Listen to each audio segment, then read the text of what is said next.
They told me, "Come, Grandma, we want you here for Thanksgiving." So I packed my bag. I booked the ticket. I carried hope across the miles. I landed with a heart so full it could burst. The airport buzzed with reunions, families hugging, children running, laughter echoing. I searched for my welcome, for their faces, for that moment I had replayed in my mind. But the hours stretched.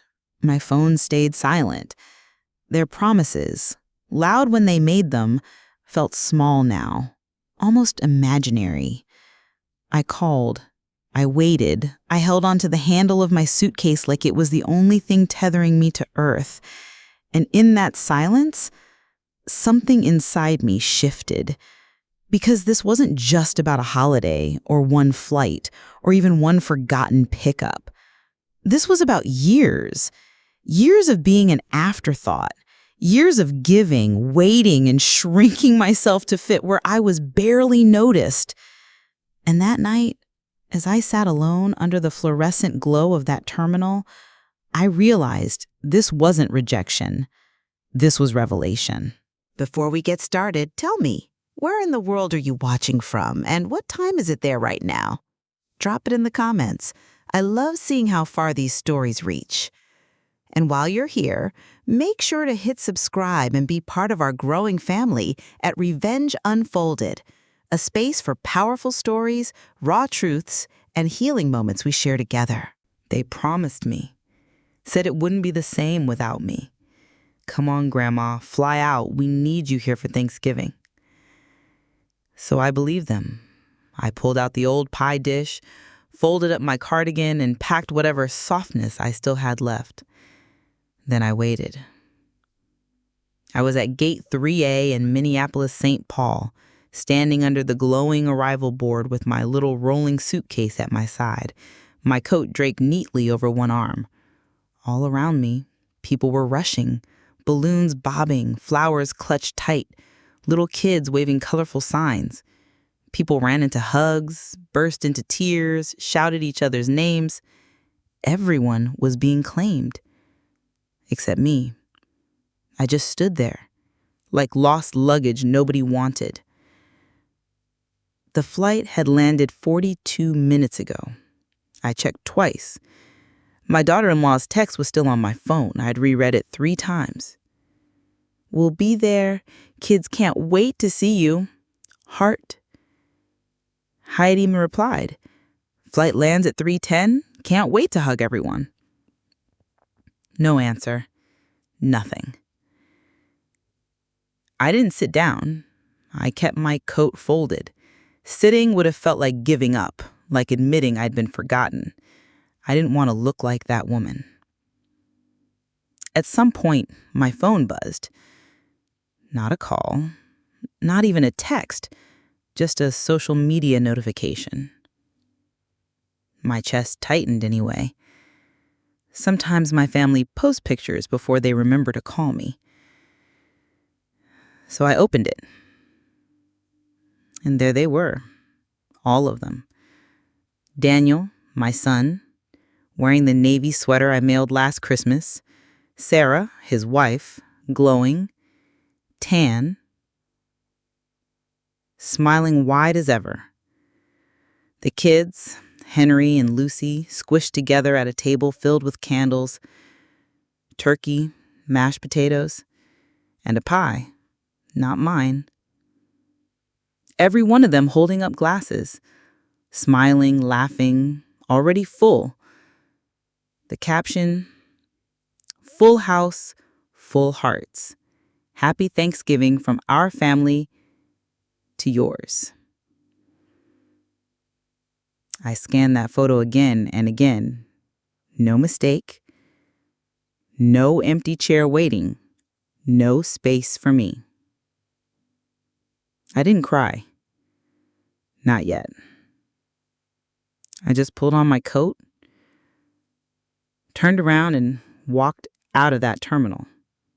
Past taxis, past shuttle signs, past families running into each other's arms. I didn't know where my feet were taking me. I only knew one thing. I wouldn't stand there waiting for them to remember I existed.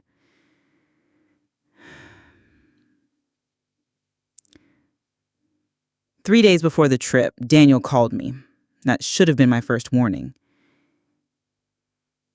He doesn't call, not unless there's a birthday, a bill, or a reason. But this time his voice was syrupy, too cheerful. "Hey, Mom, you got plans for Thanksgiving?" I told him I'd probably stay home, roast a little chicken, maybe bake a pie if my hands allowed it, put on the radio. "Nothing fancy," I said. "Just me and some old movies." He paused, like he was calculating something. "Well, the kids have been asking about you. Thought maybe you'd like to come this year. Everyone will be together. Wouldn't feel right without you." Those words, "wouldn't feel right without you," they went straight to me. It's been so long since I felt wanted. Needed? Sure. Called on, leaned on, asked favors of, always. But wanted? Rare. So I said yes. Yes, I'd find a flight. He didn't offer to pay, didn't even suggest booking it for me. And I didn't ask. I had that envelope tucked away. Christmas money. Saved for emergencies. This felt like one. When we hung up, I sat staring at the phone, hands still curled around it. I tried to remember the last time I was excited. Not anxious, not obligated. Just plain excited. I booked the ticket that night, nonstop. Even paid the extra $12 for a seat with more legroom. Silly, maybe, but I thought, if I'm going to travel halfway across the country, let me do it with a bit of comfort. Next day, I went shopping. Picked up books for the kids, a box of dark chocolate truffles Sarah used to like, and something for myself, too. A navy cardigan, soft wool, drapes just right at the hips, the kind of thing that makes you feel like maybe, just maybe, you belong in the picture, too. I packed 3 days early, checked Minneapolis weather, turned the heat low in my house, took the trash out, quiet little preparations. I didn't tell my bridge group I was leaving. They'd only ask too many questions. Maybe part of me didn't want to jinx it. It had been so long since someone said, "Come, we want you here." I flew out on Thanksgiving morning. The airport was buzzing. Rolling bags, kids with animal-shaped pillows, couples holding hands. I smiled at a baby across the aisle. Shared a look with another older woman, paperback open in her lap. Both of us sitting quiet. Stories tucked away.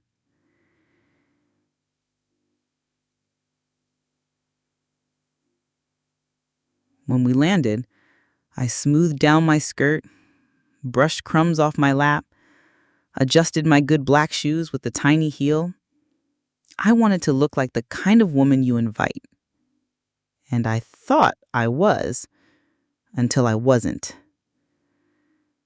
The walk from baggage claim felt endless. Maybe it was my suitcase dragging. Maybe it was something heavier. I rolled past coffee stalls, past families crying happy tears, past a young woman collapsing into her boyfriend's arms. I wasn't bitter, not yet. Just misplaced. Like someone had pressed pause on me while the rest of the world kept moving. Outside, the sky was that dull Midwestern gray that makes even the air feel heavy. My phone? Still silent. No text, not even a missed call. I glanced at the time. 3:54 p.m. Dinner probably wouldn't start till 5 or 6. Maybe they were busy. Maybe the kids were bouncing off the walls. Maybe the turkey needed basting. But still,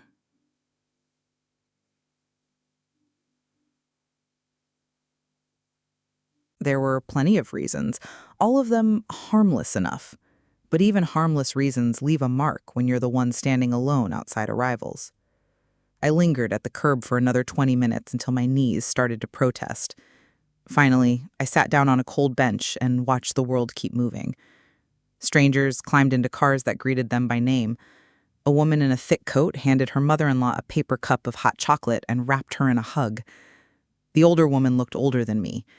That simple embrace, tight, brief, real, landed right in the hollow of my chest. At some point, I pulled out my phone and tried calling. David didn't answer. I left a message, told him I'd landed, told him I was waiting by door B, under the sign with the little airplane. Said I hoped everything was fine, that I'd wait a little longer. But I already knew. I knew before I opened the app again, before the photo loaded, before I saw the cranberry sauce lined up on the long wooden table and the caption about full hearts. It wasn't the first time I'd been left out, but it was the first time I let myself admit that's exactly what it was. I stood, brushed off my coat, and tugged my suitcase along the sidewalk. No taxi, no rideshare, just me and the wheels rattling against the concrete. A man pushing a stroller past me offered a weary smile. I nodded back. Funny how sometimes strangers see you more clearly than your own blood. By then it was nearly 5. The air had turned sharper, the kind of cold that slips under your collar and asks, "What now?" I didn't answer. I just kept walking. My shoes weren't made for this much pavement, but still, I didn't stop. Half a mile down, just past the car rental returns, I spotted it. A squat little building with a flickering neon sign that read, "Tina's Diner." The I in Tina sputtered in and out. The windows were steamed with warmth, paper turkeys taped inside. I pushed the door open. A small bell jingled overhead. The smell of grease and cinnamon clung to the air. Vinyl booths, yellowed menus, a counter with cracked stools. Maybe 6 people inside. A man in a delivery uniform, an older couple eating in silence, a waitress with a short ponytail who looked up and said, "Happy Thanksgiving, hun." "Same to you," I answered, surprised by the steadiness in my voice. I slid into a booth by the window. The seat was warm, the table clean. I set my coat aside. "Kitchen's slow today," the waitress warned, placing a menu in front of me. "But we've got turkey and pie." "Pie? Sounds good. What kind?" Her grin lit up the tired diner. "Pumpkin, pecan, or key lime?" "Pumpkin. And some tea, please." "You got it." My suitcase sat beside me like an obedient little dog. I placed my phone face down on the table. It buzzed once. I didn't flip it over. The pie arrived. Warm, a dollop of whipped cream leaning off the side. The tea was dark and slightly bitter, just the way I've always liked it. I took a bite. Then another. Best pie I'd tasted in years. Not because of the crust or the spices, but because, for once, I hadn't baked it for anyone else. I ate slowly. No scrolling, no rushing. I didn't wait for someone to walk through the door and tell me it was all a mistake. They weren't coming. Not today. Maybe not ever. And still, there I was, breathing, sitting in a booth under paper turkeys, letting the warmth creep back into my hands. When the waitress returned with the check, she asked, "Want another slice to go?" I hesitated, then nodded. "Yes, for later." She winked. "Best decision you'll make all day." I smiled, not because it was funny, but because she was right. The cold bit sharper as I stepped back outside. A little white bag dangled from one hand, my suitcase rattling behind me. No plan, no hotel, no one waiting. But I didn't feel lost. Not exactly. There's a strange peace in finally stopping the wait for people who never show up.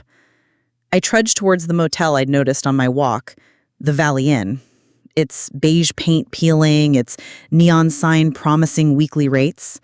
Nothing elegant, but the lights were on. And tonight, that was enough. Inside, the man at the front desk barely looked up from his tiny TV, a football game flickering. He didn't seem to care. "Need a room?" he asked flatly. "Yes. Just one night. Single?" I replied. He slid the form across the counter. "ID and card." As he typed, I caught a glimpse of the game. Some team in red and gold losing badly. He didn't seem to care. "Room 14, he said, sliding me the key. "End of the row." I wheeled my bag down the sidewalk, unlocked the door. 2 mismatched lamps, a faded bedspread, a TV older than both my children. But it was warm. The heater worked. The bathroom was clean. I peeled off my shoes, sat on the edge of the bed. My feet throbbed. My back ached. But my heart, the part that should have been splintered, felt strangely intact.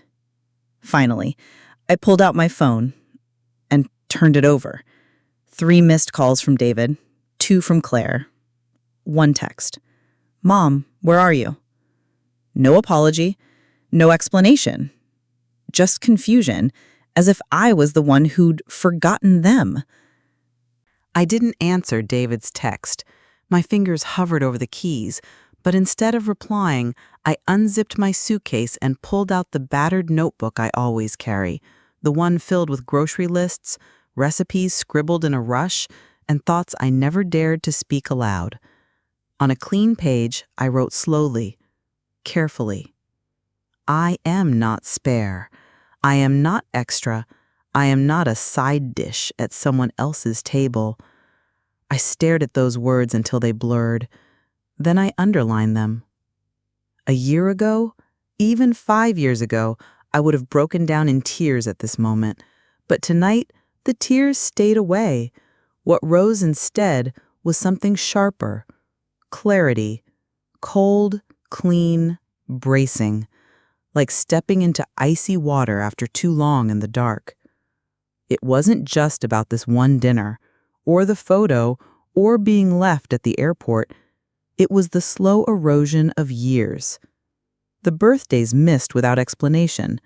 The voicemail messages I left that never earned a call back. The invitations that always sounded like obligations instead of joy. I remembered Christmas 2 years ago when Claire's voice, hesitant over the phone, said, "We'd love to have you over if it's not too much trouble getting here." That pause, that careful phrasing, as if my presence was a burden to be weighed. Still, I made them a ham. Still, I took the bus. I remember David's 40th. I mailed him a leather wallet, initials engraved in gold. In return, I received a mass group text, "Thanks for the gifts, everyone." No acknowledgement that his mother had thought of him with her whole heart. And Ruby's school play. No invitation came, but I hunted down the live stream myself, sitting alone with a glass of wine and tears burning behind my eyes. She never knew I watched. No one mentioned it. And yet, despite it all, I kept showing up. Until now. It took standing on a curb in a strange city, shivering in the wind, to see clearly what had been happening all along. I wasn't part of their life.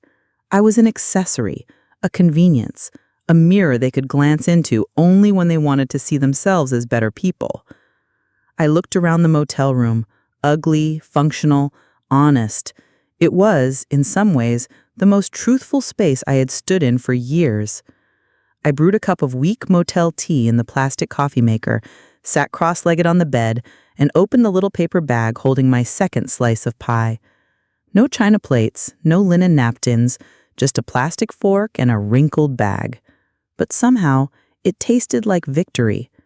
The cracked ceiling above me looked like a road map, jagged lines running off into places I hadn't traveled. The heater rattled, then wheezed. Outside, the wind scratched against the siding, and cars hummed on the freeway. A man coughed miserably in the room 2 doors down. Somewhere, a toilet flushed. It wasn't peaceful, but it was honest. By 2 a.m., exhaustion finally dragged me under. I slept in my clothes, the scratchy motel blanket pulled up to my chin, my notebook open on the nightstand like a witness. Morning came as it always does, long before I was ready. Habit wakes me early. Even in retirement, my body insists on being useful before the world stirs. I brewed another watery cup of coffee and sat by the blinds, watching the pale sky crack open into light. The pie was gone, the tea too, but the quiet remained, and for once I didn't try to chase it away. At 7:12, my phone buzzed. A new message from David. "Mom, I'm so sorry. We thought your flight was tomorrow. The kids are asking for you. Can you come over today?" No explanation for the picture they'd posted.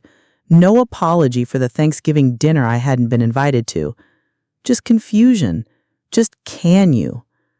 I stared at the message for a long time. Then I set the phone down. I didn't reply. Instead, I dressed neatly, brushed my hair, touched a bit of lipstick to my lips. Not for them, for me, for dignity. Because no matter who notices, I still decide how I show myself to the world. Downstairs, the motel lobby smelled like burnt coffee. A bowl of bruised apples sat near the counter. I slipped one into my bag, checked out, and stepped into the cold November air.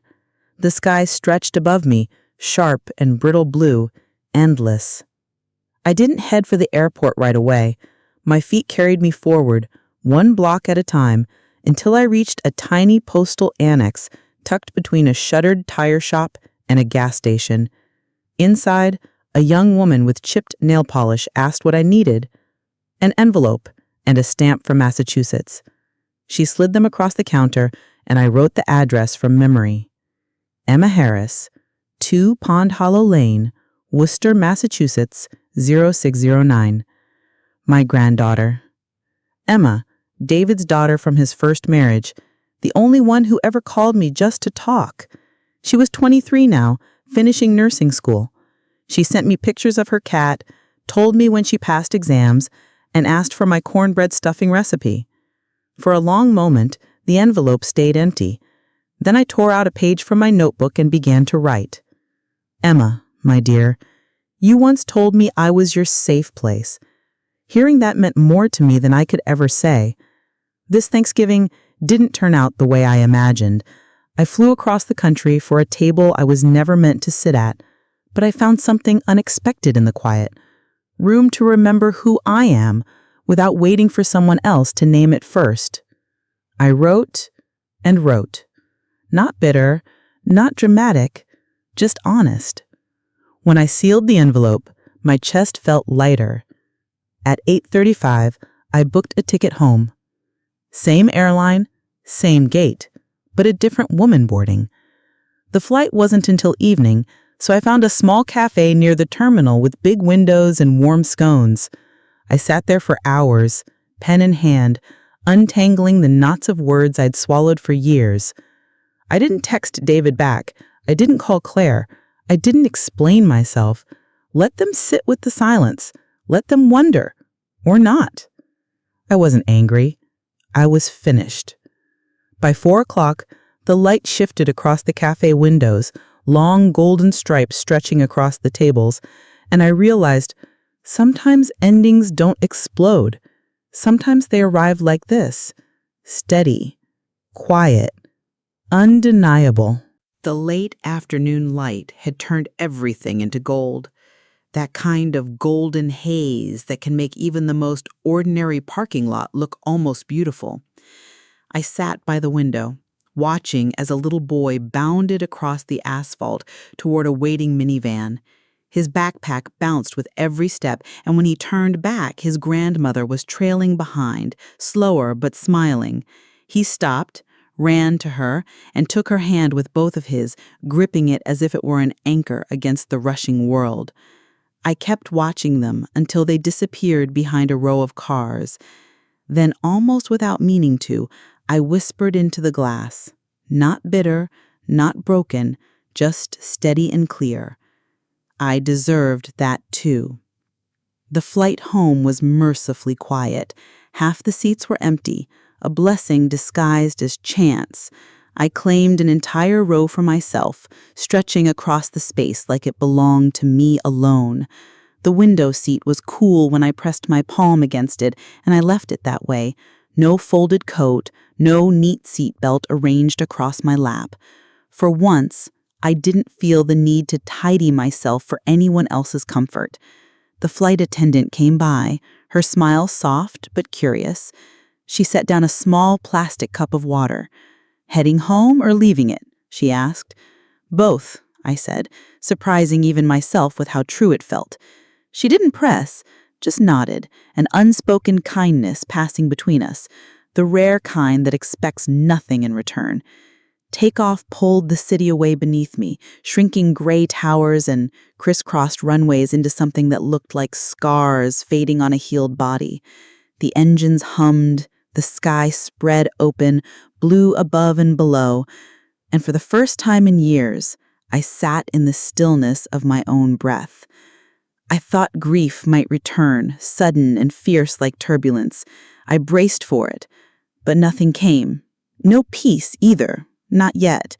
Just stillness, rooted, present, unshaken. And that was something new. Halfway through the flight, I pulled my phone from my bag, pretending I only wanted to check the time. Notifications lit up the screen anyway, 4 messages and a voicemail. "Mom, I'm really sorry. Please call me. The kids were asking where you were. Sarah said she thought you knew we'd moved dinner up a day. Can we talk?" I didn't open the voicemail. I didn't delete it either. I let it sit there, waiting the way I had waited. Then I turned the phone off again, the silence humming louder than the engines. By the time the plane touched down, night had settled. My small city glowed faintly, quiet and familiar, like an old friend who no longer asked for explanations. The shuttle driver from the airport parking lot was an older man with bright eyes and the kind of humor you can't fake. "Visiting family?" he asked. "Not exactly," I said, and left it at that. My porch light was still on when I pulled into the driveway, the bulb burning like a promise to someone who never arrived.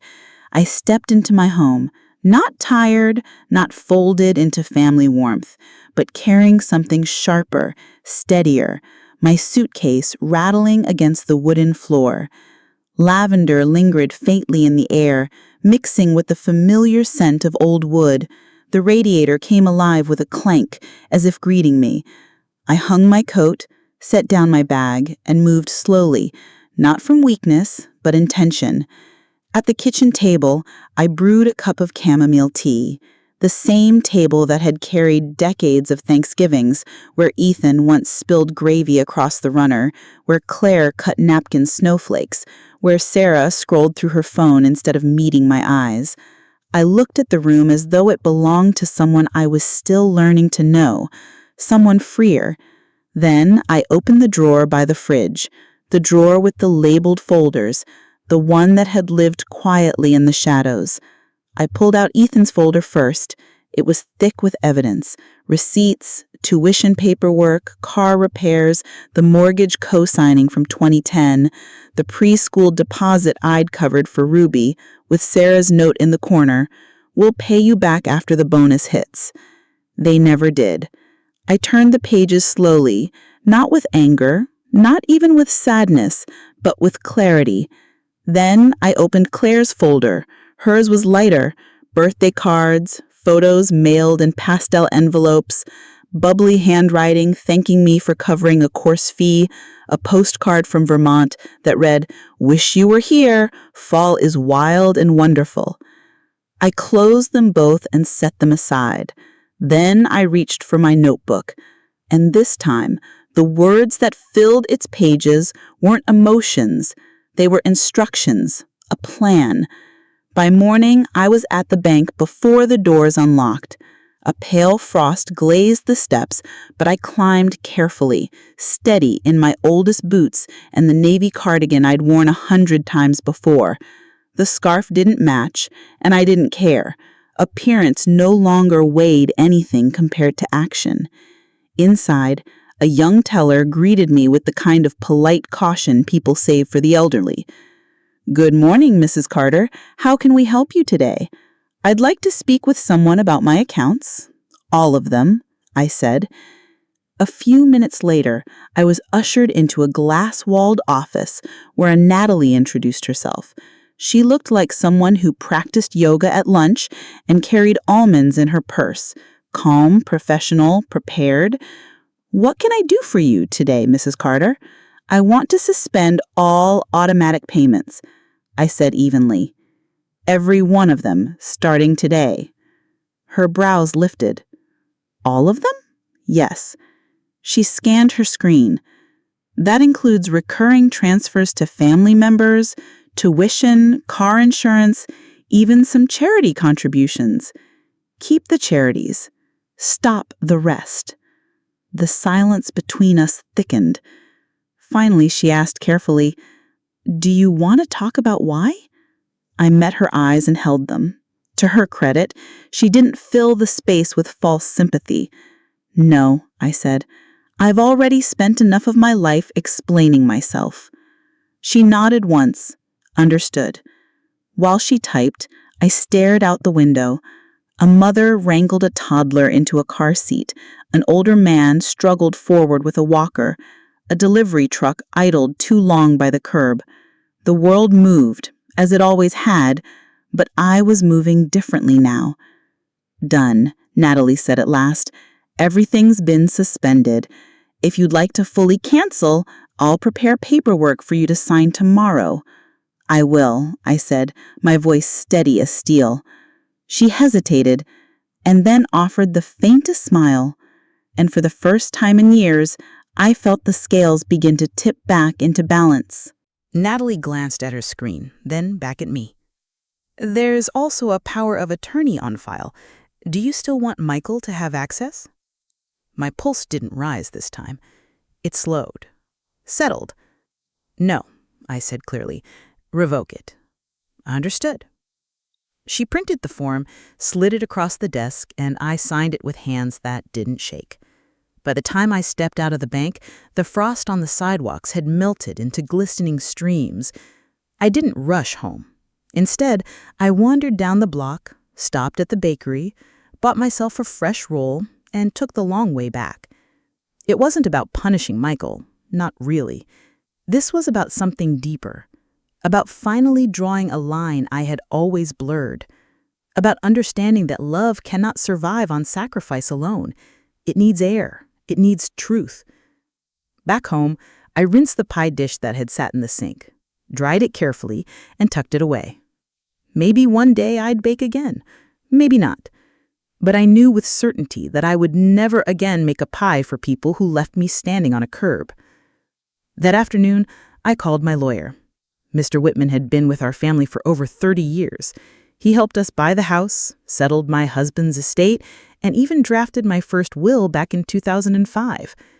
His voice carried its usual warmth, though now laced with caution. "Mrs. Carter, what can I do for you today?" "I'd like to make some changes to my estate," I said firmly, "and I want to establish a trust for Lily." "Yes," he replied without hesitation. He didn't ask why. He didn't need to. Men like Mr. Whitman had seen every flavor of family disappointment imaginable. We set an appointment for the following morning. When I hung up, I felt no triumph, no victory, just clarity. That evening, I sat on the porch with a blanket draped around my shoulders, tea cooling at my side. Neighbors passed by. One waved, another pretended not to see me. The street was quiet. I wasn't healed, not even close, but I felt steady, as if I had finally stopped knocking on a door that was never going to open. The next morning, the sky stretched pale and gray, soft as gauze. I dressed slowly, not from fatigue, but because I didn't want to rush what came next. At 9 sharp, I walked into Mr. Whitman's small 2-story office, the one with green shutters and a faint scent of floor polish. The gold-framed photographs on the walls hadn't changed.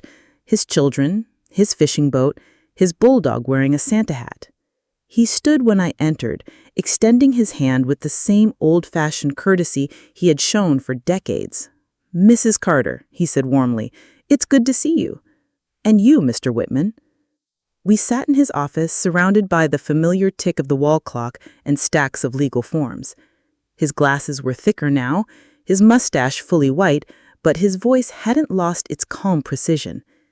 "What are we changing today?" he asked gently. "My will," I answered, "and I want a trust created.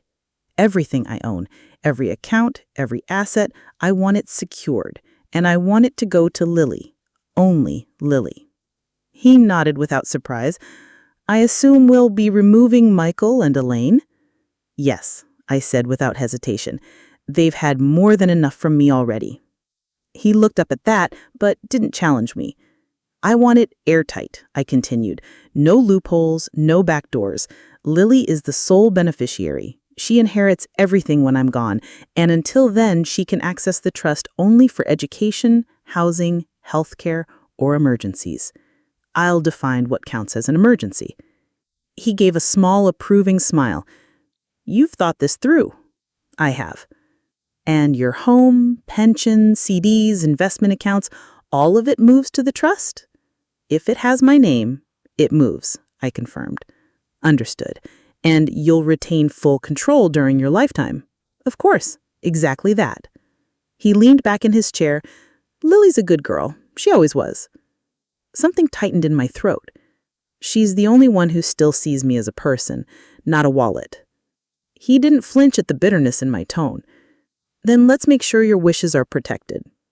For the next hour, we went through every item. He asked clear, steady questions. I gave firm, unwavering answers. No hesitation, no second chances, no more benefit of the doubt. When we finished, he gathered the papers into a neat folder and looked at me with something that resembled admiration. "I'll have the final draft ready in a few days," he said. "We'll get it notarized and finished." "Thank you," I said, meaning every word. Outside, the air had turned crisp. On the way home, I stopped at the florist and bought a small poinsettia. I didn't decorate much anymore, but I wanted something bright, something living on the kitchen table. The moment I stepped through the front door, the phone rang. The number was unfamiliar, but I answered. "Grandma?" It was Lily. Her voice was breathy, nervous, and warm. "I got your letter." I sat down at the kitchen table, heart steady. "You did?" I didn't know what happened. Dad and Elaine said you canceled your trip last minute. They made it sound like you just changed your mind." "Of course they did. I was there. I landed. I waited. And I saw the photos." Silence. Then a whisper. "I'm so sorry. I had no idea." "I know, sweetheart. That wasn't on you. I should have called. I should have asked. You didn't know. You weren't the one who made that choice." She sniffled. "I missed you so much that day. It didn't feel right without you." Tears pricked behind my eyes for the first time since the airport, but they didn't fall. Not this time. "Thank you," I said. "That means more than you know." A silence followed. Not heavy, but full. "Grandma, can I come visit next weekend? I've got a break from classes. I'll take the train." Something bloomed inside me, both tender and painful. "Of course," I said. "The guest room is waiting." "I'll bring the chessboard," she said with a smile in her voice. "You still play?" I never stopped. We hung up a few minutes later. I stayed at the table with my hand resting on the phone. For the first time in a long while, I didn't feel forgotten. I didn't feel invisible. I felt seen. That Saturday, just after noon, I stood at the train station in my warmest coat, watching as passengers stepped off the 1:30 from Worcester. The air smelled of diesel and old rain. I clutched the small paper bag in my hands. Inside, just a simple sandwich and an apple, in case she had forgotten to eat. My fingers pressed into the thin paper, as if holding it together might steady me. And then, there she was. Lily stepped off the train in an oversized hoodie and faded jeans, her dark curls tucked beneath a worn beanie. A canvas bag, frayed at the edges, hung from one shoulder. She looked older than I remembered, her edges sharper somehow.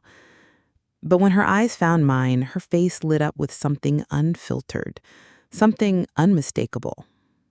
She rushed toward me and wrapped her arms around me like she meant it.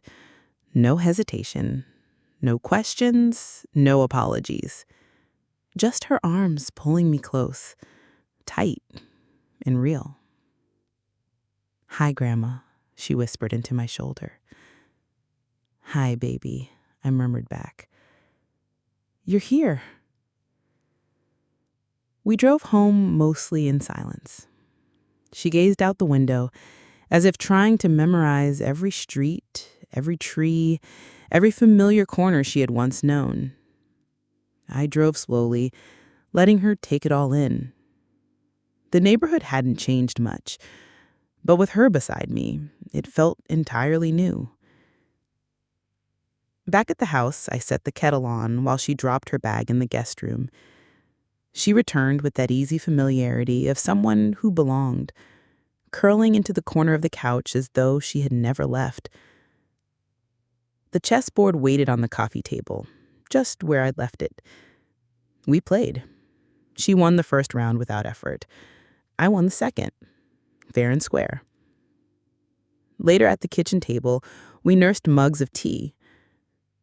The poinsettia I'd bought earlier that week sat bright and alive between us, its red petals catching the light.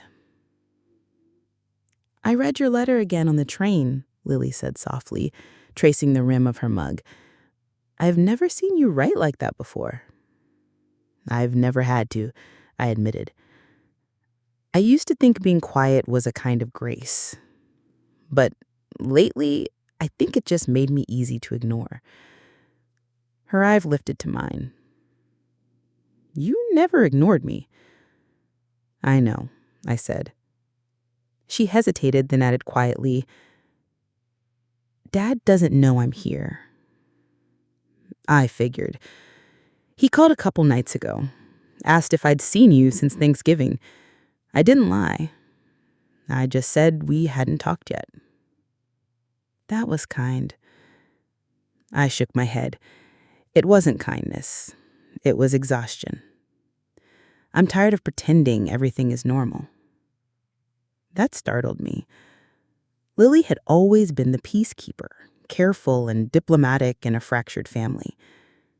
But the calm steadiness in her voice now told me she was growing into something stronger. "You don't have to pretend here," I said. She nodded. "Neither do you." We sat together in silence, sipping tea, and for the first time in weeks, I realized the anger had loosened its grip.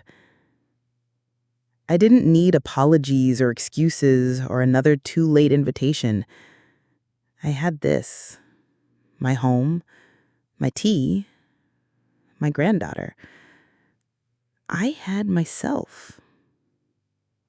That evening, Lily offered to make dinner.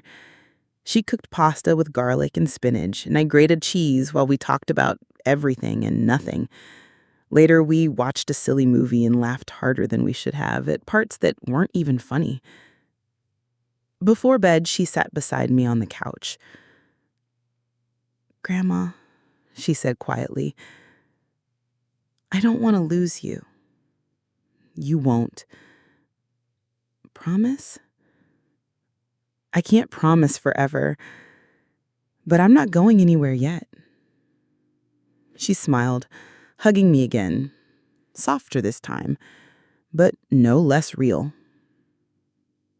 After she went to bed, I sat in the living room, the clock ticking behind me like a slow metronome. My eyes drifted to the pictures on the mantel. Some faces had faded with time. Some frames now stood empty. But one picture still stood tall. Me holding Lily as a baby, my hair darker then, my hands steady around her tiny body. I stared at it for a long time before turning off the light and heading to bed. Lily left Sunday afternoon. We lingered on the porch before her train, stretching out those last moments. I handed her a container of leftover pasta, a scarf I had knitted last winter, and a quiet kind of love I didn't need to explain. She kissed my cheek, promised to call on Tuesday, and climbed aboard. From the window, her breath fogged the glass as she waved goodbye. I stood there until the train shrank into nothing, then walked back inside. The house felt quiet, but not lonely. It was the kind of silence that follows something important being spoken aloud. A silence with weight and shape. I moved through the rooms slowly, picking up mugs, folding the blanket from the couch, sliding the chessboard back on the shelf. In the kitchen, I opened the drawer again. The files sat where I had left them. David's folder, thick with paper. Lily's, still light. But it wasn't just about them anymore. It was about me. I pulled out a yellow notepad and began to write, line by line, everything I had covered over the years. Home repairs, medical bills, legal fees, car payments, groceries, school fundraisers. 4 full pages before I stopped. I had never thought of myself as generous, just useful, reliable, the one who quietly filled the gaps. But now, looking at those numbers, I saw it clearly. I had subsidized their lives, and in return, I got politeness. Hollow birthdays. A chair near the coat rack when there wasn't space at the main table. I wasn't angry. Not anymore. I was simply done. At 3:17 p.m., the phone rang. David's name glowed on the screen. I didn't answer. A minute later, a voicemail, then a text. "Hi, Mom. Just checking in. Hope everything's okay. Let me know when you're free to talk." No urgency. No specifics. Just a vague nudge, as though Thanksgiving had never happened, as though I hadn't stood outside that house while he carved turkey and posed for pictures I was never meant to see. I deleted the voicemail without listening. The message I left unread. That night, I lit a candle, not for celebration, but for silence. For the hush that settles over a house when no one is waiting at the door. The flame bent against the air, throwing shadows across the counter's edge. I opened one of the good bottles of wine I had been saving, poured a glass, and set a single place at the table. Leftover soup warmed in a bowl before me. And then I sat, not scrolling, not checking the phone, not waiting for it to ring with an apology that would never come.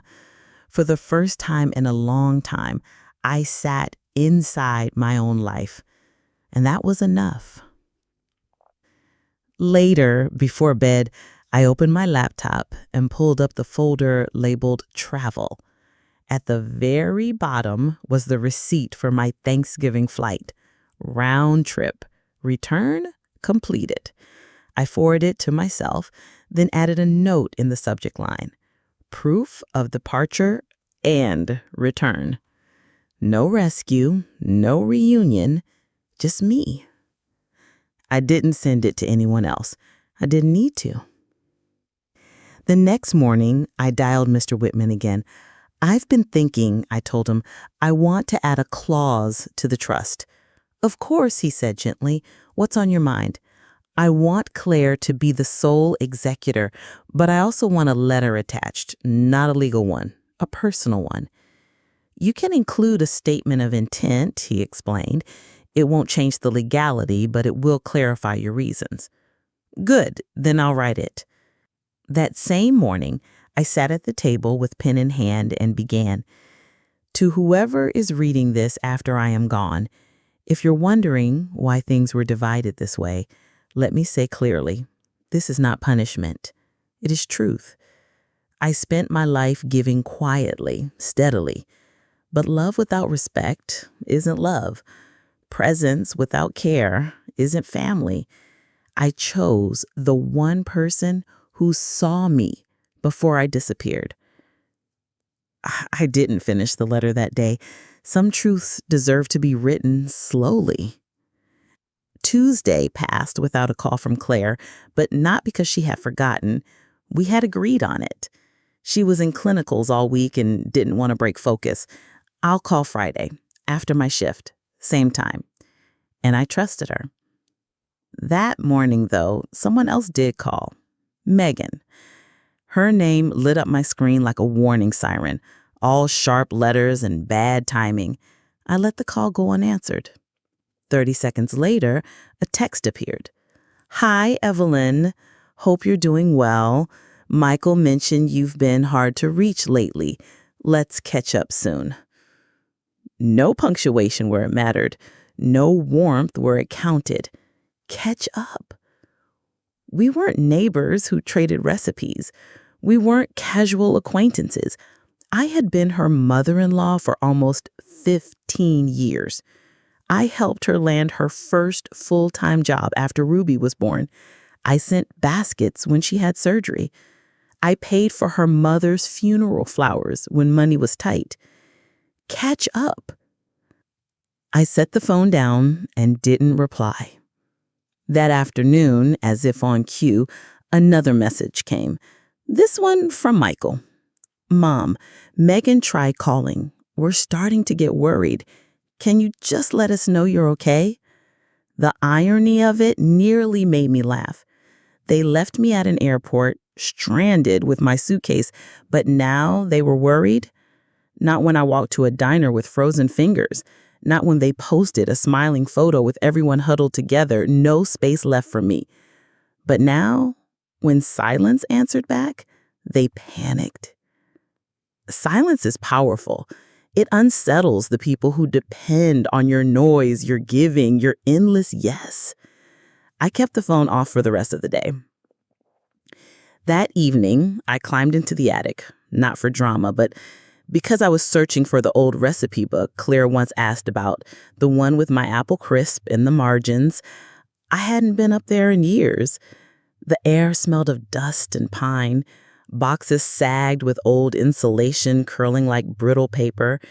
In a carton marked 990 to 2005, I found the recipe book, and beneath it, stacks of letters, cards from Michael as a teenager, crayon drawings from Claire as a child, thank you notes from distant cousins, and one photo of my husband smiling in his Sunday suit, holding a pumpkin pie like a trophy.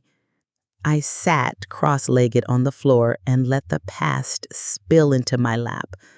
So many pieces of myself packed away to make room for everyone else. I thought about Michael as a boy, how he pressed his head against my chest to fall asleep because your heart is louder than the rain, how he cried if I left too early for work, how I taught him to tie his shoes with 2 loops instead of 1 because it made more sense to him. I had loved him completely once. Maybe part of me still did. But love doesn't erase neglect, and forgiveness doesn't always mean return. I put the letters back carefully and closed the box. That night, when the house was dark, I opened the notebook again and added 2 more lines to the letter for the trust. Claire, you saw me, not out of duty, not for what I could give, but because you chose to. That is family, choice, respect, truth. The pen felt heavy in my hand, but I wrote anyway.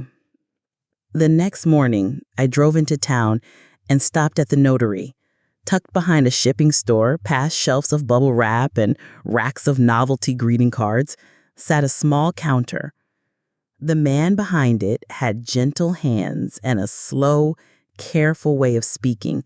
His name tag read Daniel. "I need to notarize a letter," I said, unfolding the pages I had written in the documents Mr. Whitman had prepared. Daniel glanced at the first page of my documents, then back at me. "Big changes?" he asked gently. I gave a small nod. Long overdue ones. He didn't pry further. With the quiet assurance of someone who had witnessed countless endings and beginnings across his counter, he guided me through each signature, each date, each page. His hands moved with patience, his voice steady. When it was finished, something inside me loosened. Not complete freedom, not yet, but clarity. Like the fog on a winding road had finally begun to lift, leaving fewer sharp turns ahead.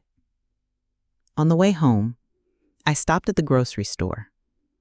I picked up milk, oranges, and a small bundle of lilacs. Half price and slightly wilted, the kind of flowers that bloom brighter when they're given a second chance. I bought them not out of duty or to impress anyone, but simply because I wanted them. Because that's what you do when life starts to feel steady again. You choose your own peace instead of waiting for someone else to hand it to you. Back home, I slipped the lilacs into the chipped vase by the kitchen sink. Slowly, their soft fragrance spread through the room, filling the air with a quiet certainty. I hung my coat neatly over the back of a chair, then started putting away groceries when my phone buzzed. Greg. Again. His message glowed on the screen. "Mom, we really need to talk. You're not answering and it's making things worse. I don't know what's going on, but we're worried. Please call me." It was longer than usual, tinged with unease, but still, there was no apology, no acknowledgement of the silence, no ownership of the wound, just absence dressed up as concern. He wasn't sorry for forgetting me. He was sorry I had stopped covering the gaps. I sat with that for a moment, the weight of the phone in my hand, then quietly turned it off. That afternoon, I pulled out the folders, Greg's, Emma's, the trust packet, and placed them all carefully into my fireproof box. I slid it beneath the bed, not out of secrecy, but out of finality. I was done explaining, done asking, done waiting. Dinner was simple. Lentil soup with carrots and garlic. My hands remembered the measures without thinking. I cooked for one, not for absence. I set the table not as a sign of mourning, but as a ritual, as respect for myself. The soup was good, nourishing, whole. Later, I wrapped myself in a shawl and sat on the porch. The evening air was brisk enough to feel like change, brushing against my skin as the streetlights blinked alive one by one. And then a memory surfaced. Greg at 10 years old, standing at the sink with a split lip and mud on his jeans. Another boy had pushed him during recess. He didn't cry, only rinsed the blood off his hands and muttered, "It's fine. It's nothing."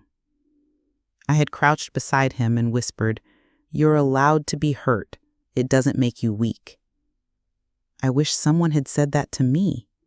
Because for years I carried my own bruises in silence, believing endurance was a virtue. But endurance, unchecked, isn't strength. Sometimes it's only delay. Sometimes it's the cost of silence. I sipped my tea and let the night settle. The lilac swayed gently in a draft, a purple blur in the dim kitchen light. Down the street, a dog barked. A car eased into a driveway. A sharp laugh echoed from somewhere else, another life. And I sat in mine. No questions, no waiting, just the steady weight of belonging. Finally, whole. It was late Friday when the knock came. I was folding towels at the kitchen table, their warmth still clinging from the dryer. 3 deliberate raps. Not the mailman, not a neighbor. The kind of knock that carried hesitation. I opened the door. Malene. Her hair was styled too perfectly, like she had touched it up in the car. She wore narrow heels that didn't belong on our cracked sidewalks and a tote bag slung neatly over her shoulder. Her face was arranged in an expression I knew too well. Part concern, part performance. She said, "Irene." She said, her tone almost tender. "Can we talk?" I didn't answer at first.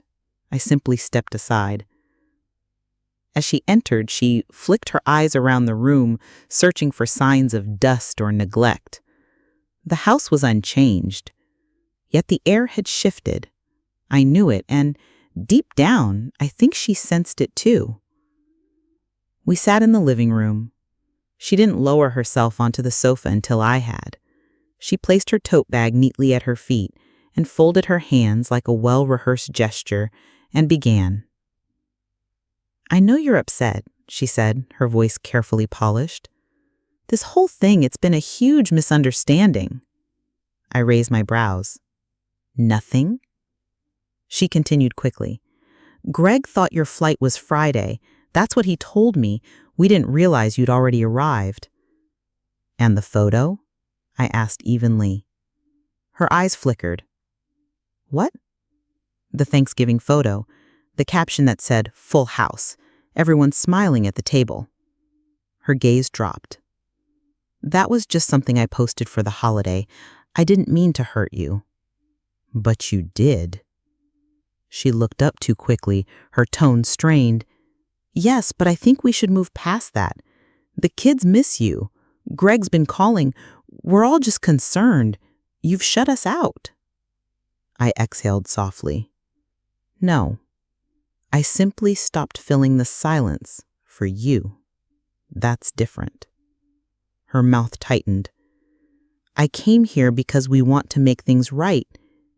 I studied her then, really studied her.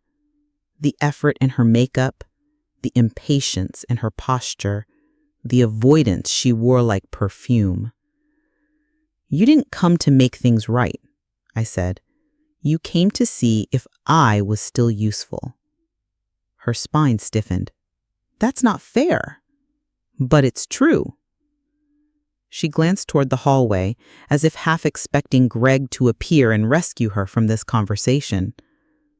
"I've given enough," I said calmly. "More than enough. And I've already decided where the rest goes." Her eyes narrowed, a flicker of realization dawning. "I'm not angry," I told her. "I'm not bitter. I'm simply finished." Her voice turned sharp, colder. "Irene, this isn't like you." "I know," I said, meeting her gaze without flinching. "It's like me now." There was a silence that stretched between us, heavy as stone.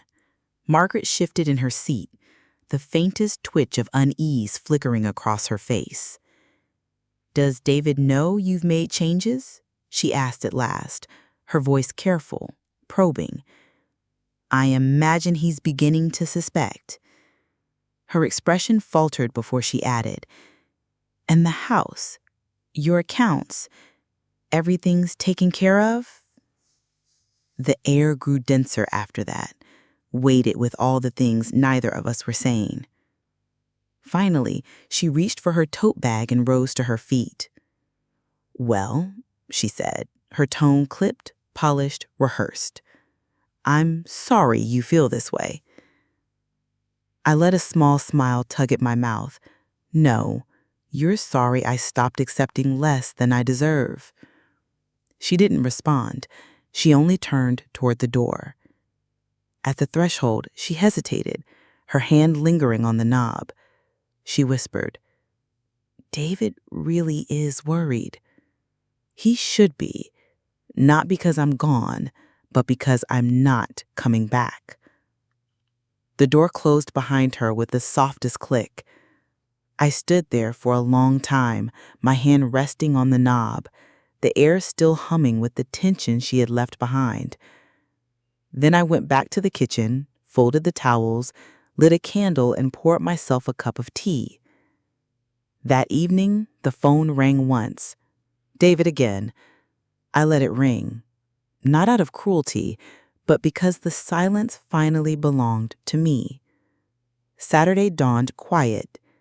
I woke not from obligation, but because my body had learned a rhythm of its own, steady, unhurried, free of anyone else's expectations. Outside, the sky was pale and open, the kind of morning that doesn't press or demand, only offers itself. I carried my tea to the porch and wrapped myself in the faded quilt draped across the wicker chair. Steam curled upward from the cup as a child's shout echoed down the street, followed by the rumble of a skateboard. Winter lingered, waiting, but not yet arrived. I thought of Margaret's visit, not with regret, not even with anger, just the strange detachment of watching someone else replay a scene that had never truly been theirs. She hadn't come for peace. She came for control. And for the first time in years, I hadn't given it. That was the victory. Not being right, not winning, but standing rooted, no longer performing grace simply to keep others comfortable. That afternoon, Emma called. Her voice came bright and warm through the receiver. "Hi, Grandma. I'm on break, but I wanted to check in. How's your week been?" "Eventful, but steady." She caught something in my tone. Something happened. "Margaret stopped by." Oh, a pause. "She and David wanted to make things right?" "Did they?" I asked softly. Emma sighed. "No." I wasn't surprised, but I wasn't shaken either. Her silence was thoughtful. Then she whispered, "You sound different." "Do I? Stronger?" "I think you are." We spoke for a while about her classes, her paper, the cat who had knocked over her lamp, ordinary things, the real fabric of life. When we hung up, I felt no ache of absence. Instead, I felt whole, anchored, present. Later, I wandered into the spare room and began going through drawers, not urgently, but with a quiet readiness to decide what mattered. I found a set of linens I hadn't used in years. Emma might like those. Then I came across a pair of earrings I had once saved for Ruby's 16th birthday, before I realized gifts from me were left unopened or quietly discarded. I held them for a long while, silver, simple, timeless. I had bought them when Ruby was still a baby, imagining her years later in front of a mirror, fastening them for a school dance. But now they felt like relics of something never meant to be mine. I set them aside, not bitterly, just finally. That evening I picked up my notebook again. Not a letter this time, but a list. Things I no longer owe. Explanations. Second chances to people who wasted the first. Apologies for taking up space. A seat at tables that refused to make room. Silence. And then beside it I wrote another list. Things I still have. My name, my peace, my mind, my home, my granddaughter's voice saying, "Stronger." I tore out the page, folded it neatly, and taped it inside the cabinet under the sink where I kept sponges and dish gloves. A strange place to keep strength, but it was mine. That night I set the table for one again, but this time I lit 2 candles. Not for company, but for me. I sat down, ladled out soup, and whispered, not for drama, not for pain, but because it was true. I'm still here. And I was. On the first Sunday of December, I decorated the porch. Nothing elaborate, just a pine wreath with a red ribbon and 2 strings of warm white lights. Not for the neighbors, not for nostalgia, but because I wanted my house to glow for me. Inside, I boiled water for tea, turned on the old radio and let slow jazz drift through the rooms. I used to decorate for them, for stockings, for cookies, for traditions that no longer held. But this year, there were no stockings, no extra chairs, no waiting. Only a fire burning and one place set for tea. Mine. As the sun dipped beyond the houses across the street, the phone rang again. It was David. This time, I answered. "Mom?" I said, "I'm here," calm and steady. There was a long pause. "I didn't think you'd pick up." I know. Silence stretched, heavy, pressing through the line. Finally, Greg spoke again, slower this time. "I saw the papers from the lawyer, the trust, the revisions. I expected you would," I said. The tone of my voice caught him off guard. He'd braced for anger or guilt. Instead, what he got was calm. "I don't get it," he whispered. "After everything?" "Exactly," I cut in. My words landed sharp. After everything. The air shifted. Neither of us spoke. "You mean the money?" His question came out tentative, like maybe that would explain it. "No." My chest tightened. "I mean the pattern, the missed calls, the forgotten birthdays, the airport, that photograph." He stumbled over a defense. "It wasn't on purpose." "No," I said quietly. "It was worse than that. It was easy. It was convenient for you not to remember." The truth sat there, raw, unpolished, with no apology following behind it. "You're punishing us," Greg murmured, but it didn't sound like an accusation, more like a plea, like maybe I'd soften, tell him he was wrong. I didn't. "No," I said, "I'm letting myself go. From expectations, from loyalties that only pulled one way, from guilt so heavy I forgot what it felt like to breathe without it." He inhaled sharply. "I never thought we'd end here." "I know," I said. His voice cracked then. "We're still your family." I closed my eyes. "No, Greg. I was your family. You stopped being mine a long time ago." That was it. No yelling, no slammed doors, just a truth spoken softly enough to echo for years. The line clicked dead. I stood by the window as the street light outside flickered awake. The next morning, I wrapped a small package and sent it off to Emma. Inside, I tucked the silver earrings, swaddled in cloth, a copy of the trust papers, and a note written in my own hand. "These are yours, not because you wanted them, but because you showed up. Wear them when doubt creeps in. You are never unseen here. Not then, not now, not ever." 3 days later, the phone rang. Emma's voice spilled through, half laughter, half tears. "Grandma, I don't even know what to say." I reminded her softly, "You already did. The day you asked if you could visit. The day you came without needing a reason." That night, the fire hummed inside the hearth. Snow had begun to fall, dusting the quiet street in a thin white veil. I sat with it, watching the flakes drift slow, unhurried. And my mind wandered back to all the Thanksgivings before, me stirring pots with an aching back, me sitting at tables where I barely existed, me being invited only as an afterthought. And then this year, the one I claimed for myself.